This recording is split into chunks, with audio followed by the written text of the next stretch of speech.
Hi everyone.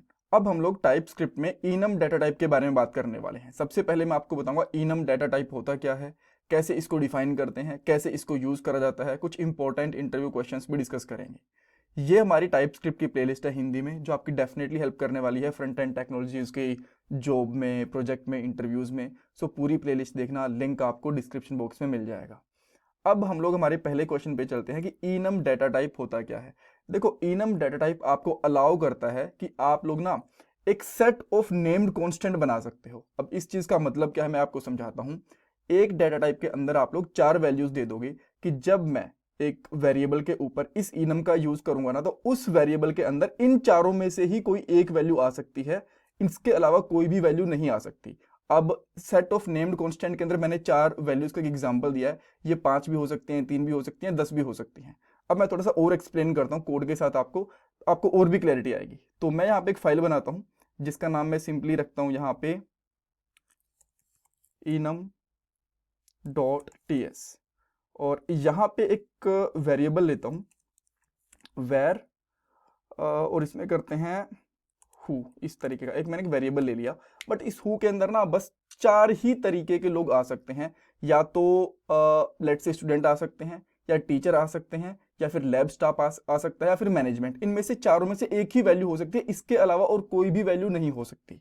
तो इसके लिए आप लोग क्या कर सकते हो, एक स्ट्रिंग बता सकते हो कि इसका मैं डाटा टाइप डिक्लेयर कर देता हूं यहाँ पे स्ट्रिंग, और इसके अंदर कोई भी एक वैल्यू डाल दी, जैसे कि यहाँ पे स्टूडेंट डाल दिया। देन आप लोग इसको बाद में जाके डाल सकते हो कि हु के अंदर आपने डाल दिया टीचर, इस तरीके से। देन बाद में अगर आपको जरूरत पड़ती है तो इसके अंदर आप लोग लैब स्टाफ या फिर मैनेजमेंट वगैरह कुछ भी डाल सकते हो। बस कहने का पॉइंट ये है कि इस ही हु के अंदर ना बस मैक्सिमम 4 टाइप की ही वैल्यू आ सकती हैं, स्टूडेंट, टीचर, लैब स्टाफ और मैनेजमेंट। सो बेटर तरीका ये रहेगा कि इसका टाइप हम लोग स्ट्रिंग डिफाइन ना करके एक इनम बना दें, और इस इनम के अंदर हम लोग डिफाइन करेंगे कि बस ये 4 ही वैल्यूज आ सकती हैं, इसके अलावा और कोई भी वैल्यू नहीं आ सकती। कैसे, मैं आपको दिखाता हूं। अब आप क्या करोगे, यहां पे डाल दोगे इनम, राइट। एक इनम बनाओगे, इसका नाम आपने डाल दिया हु टाइप, या फिर कुछ भी आप नाम रख सकते हो। बस मैंने एक वैसे एक नॉर्मल सा जेनरिक सा नाम ले लिया इसका, राइट। और यहां पे मैं क्या करता हूं, यहां पे डालता हूं स्टूडेंट, और स्टूडेंट की मैं एक वैल्यू भी डिफाइन कर देता हूं सिंपली यहां पे, जैसे कि यहां पे बता दिया इसका स्टूडेंट, इस तरीके से। और जैसे हमने एक वैल्यू बनाई है, इस तरीके से मैं कुछ और चीजें बनाता हूं, जैसे कि टीचर, और यहां पे कर देता हूं मैं टीचर, यहां पे मैनेजमेंट, देन इसकी वैल्यू भी ये रहेगी, और last one is lab staff, ठीक है। और सेम हम लोगों ने यहां पे रख दिया। अब अगर मैं इस हु जो ये टाइप है ना, अगर मैं इस पे डिफाइन कर देता हूं इस वेरिएबल के ऊपर, तो अब होने क्या वाला है कि इन चारों में से ही कोई वैल्यू आ सकती है, इनके अलावा कोई भी वैल्यू इसके अंदर आ ही नहीं सकती।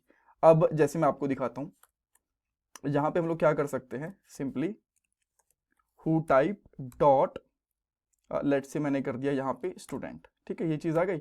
अब मैं यहाँ पे हु के अंदर बाद में कोई और वैल्यू असाइन करना चाहता हूँ, और मैंने यहाँ पे डाल दिया लेट से कि अनिल सिद्धू, तो ये काम नहीं करेगी। ये क्या बोल रहा है, आप यहाँ पे देखोगे कि not assignable type two who type, कि भाई इसके अंदर में से ही कोई वैल्यू ले सकते हैं। तो हमारे पास ये नेम्ड कॉन्स्टेंट हो गए कि भाई यही कॉन्स्टेंट वैल्यू है, इनमें से ही आपको कुछ ना कुछ यूज करना है। तो अगर मुझे बाद में कुछ करना होगा तो हु डॉट टाइप के अंदर से जो जो वैल्यूज हैं, जैसे कि अब टीचर है या फिर स्टाफ है, वही वैल्यू मैं यूज कर सकता हूँ, राइट। और अगर आप इनको चाहो तो कंसोल भी करवा सकते हो, जैसे कि यहाँ पे हु डॉट, मैं यहाँ पे कर देता हूँ teacher, sorry who type dot teacher कर दिया मैंने, राइट। तो इसकी वैल्यू आपको मिल भी जाएगी अगर आप इसको रन करके देखोगे। तो मैं यहाँ पे सिंपली क्या करता हूँ, TSC हाइफन वॉच, और साथ के साथ, ताकि मैं इसको एक बार के लिए रन करके भी देख पाऊँ, एक बैश और लेता हूँ यहाँ पे, और इसको क्लियर करके यहाँ पे आउटपुट वाले फोल्डर में जाऊँगा, और यहाँ पे हम लोग लिखेंगे नोड enum.js, राइट। तो अब आप देख सकते हो यहाँ पे टीचर आ गया। और अगर मैं यहाँ पे टीचर की जगह पे मैनेजमेंट कर देता तो हमें उसकी वैल्यू मिल जाती, आपको यहाँ पे वैल्यू मिल गई, ठीक है। सो अब बेसिकली इसका पॉइंट सिंपल सा इतना है कि हमारे पास जो नेम्ड कांस्टेंट है, जो इसके अंदर वैल्यूज डिफाइन करेंगे ना, अब उस वेरिएबल के अंदर वही वैल्यूज आएंगी, उससे ज्यादा आ ही नहीं सकती। एक और मैं यहाँ पे एग्जांपल लेता हूँ, आपको और भी क्लैरिटी आएगी।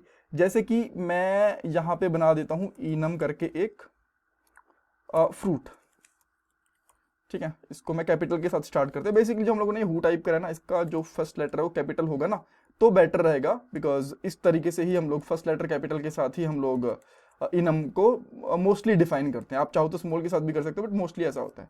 और फ्रूट के अंदर मैं यहाँ पे कर देता हूँ कि जो ए फ्रूट रहेगा वो डिनोट करेगा एप्पल को, इक्वल टू एप्पल।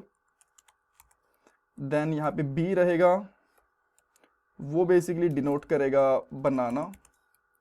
और यहाँ पे सी रहेगा, वो बेसिकली डिनोट करेगा चेरी, राइट, इस तरीके से। तो अब अगर मैं यहाँ पे एक वेरिएबल लेता हूँ माई फ्रूट, कुछ भी एक वेरिएबल ले लिया सिंपल सा, तो यहाँ पे जो टाइप रहेगा इसका अगर मैं फ्रूट डिफाइन कर दूंगा तो यहाँ पे इसी में से कोई एक वैल्यू लेनी पड़ेगी। अगर मैंने यहाँ पे कर दिया लेट्स से मैंगो, राइट, ये काम नहीं करने वाला, ये एरर देगा कि भाई ये चीज़ पॉसिबल ही नहीं है। तो अब मैं यहाँ पे सिंपली क्या करता हूँ, फ्रूट डॉट ए ले लूँगा, ये काम करेगा। अब माई फ्रूट के अंदर लेट्स से मेरा चेंज हो गया, तो मैं यहाँ पे फ्रूट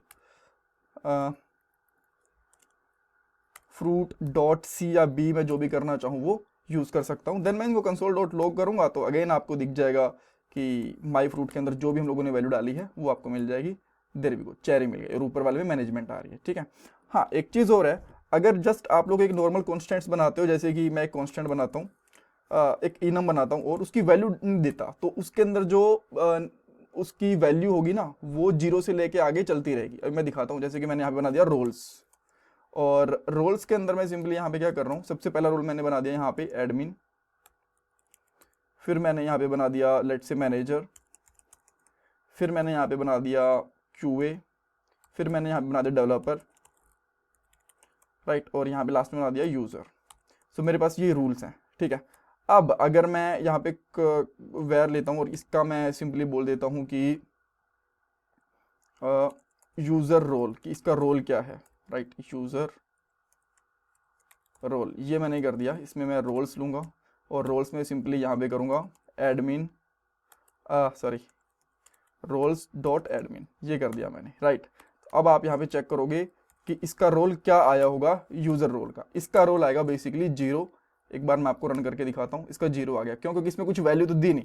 अगर मैं यहाँ पे कुछ वैल्यू देता जैसे कि एडमिन, राइट, तो ये काम करता, सबकी वैल्यू देनी पड़ती, राइट, बट इसका आगे कुछ वैल्यू दी तो है नहीं, तो ये इसको 0 काउंट करता है, देन इसको 1 और आगे इसी तरीके से। और अगर मैं यहाँ पे लेट्स से एडमिन की जगह पे QA ले लेता तो इसकी क्या आता है, इसका जो रोल होता है 0 1 2, देन इसका 2 आता, and let's try, there we go. इस तरीके से हम लोग इनम वगैरह का यूज़ कर सकते हैं, जहाँ पे आप लोगों को लिमिटेड वैल्यूज़ में से एक वैल्यू को चूज़ करना होता है। इसमें कुछ डाउट कन्फ्यूजन है मुझे कमेंट सेक्शन में पूछ सकते हो, और ये प्लेलिस्ट देखना बिल्कुल मत भूलना। Thanks everyone.